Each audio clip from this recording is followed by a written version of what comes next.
This past week, I pretty much lived in the world of the words of this weekend's readings, especially the gospel, and especially in light of the feelings that have been expressed to me about Christ's church, not so spotless, not so holy at this time and in crisis.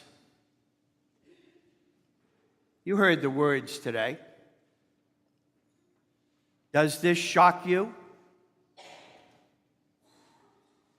This saying is hard. Who can accept it? There are some of you who do not believe. Many of his disciples returned to their former way of life and no longer accompanied him. Do you also want to leave? Master, to whom shall we go? I'm trying to digest in my own mind and heart the world of feelings that are contained also in the many emails that I received this past week on the deep emotional responses to the crisis from people's hearts,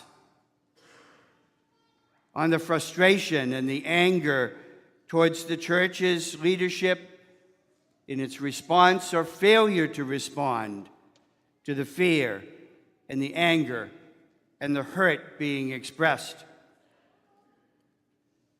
to the feelings of wanting to leave the church, stopping support, demanding action and accountability both locally and globally from the leaders, and even feelings of support for the victims and their families, as well as for priests trying to minister in this maelstrom of emotion and reaction.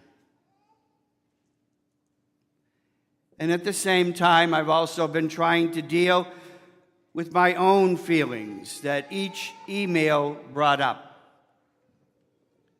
asking myself the questions: how can I help rebuild trust? How can I bring about restored hope for people? How can I remain positive in the midst of such hurt and fear and anger and negativity? How can I act with the power that I do have rather than be paralyzed by the power I don't have? How can I live and help others live with faith in Christ and his church in these confusing times? And I ask these questions in the light of the statement that Joshua made in the first reading, when he had to decide what direction he would go in a time of great decision. You heard it. As for me and my house, we will serve the Lord. And so I made a commitment of my mind and my heart, and I ask you, in a sense, to prayerfully consider making that same commitment today. As for me and this house of faith, we will together continue to reach out with pastoral care to the hurting and the grieving and the confused and the sick and the homebound and the hospitalized. We will continue to carefully form the faith of our young people and adults so that they can grow closer to Christ and take up his call to discipleship. We will continue to prepare for, to gather, and faithfully participate in the Eucharist, to strengthen our faith, our hope, and our trust in these troubled times.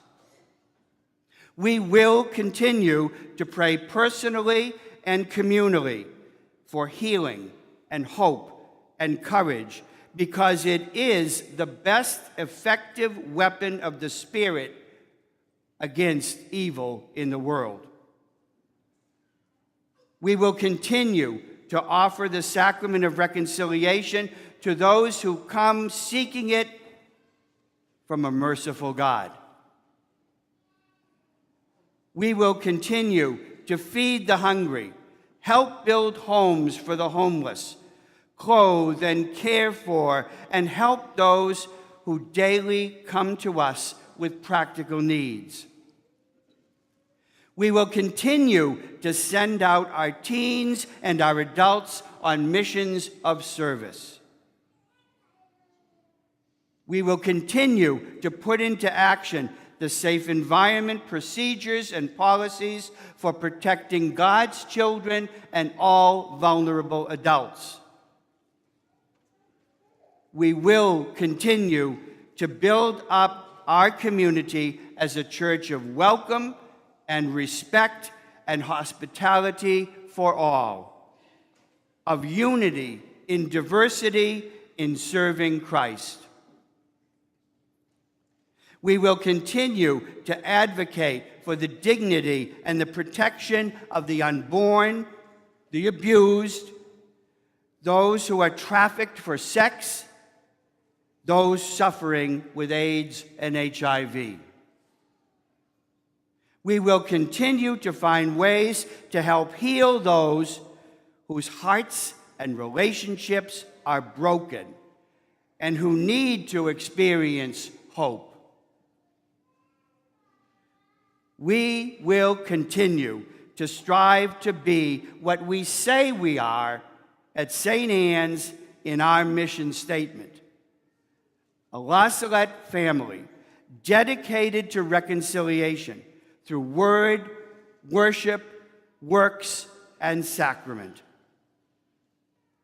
Brothers and sisters, this is what we can do.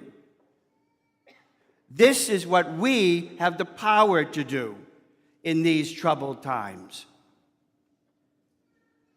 And so I come to you with confidence today to be able to say, and I hope you also prayerfully with me, as Joshua did, "As for me and my house, we will continue to serve the Lord."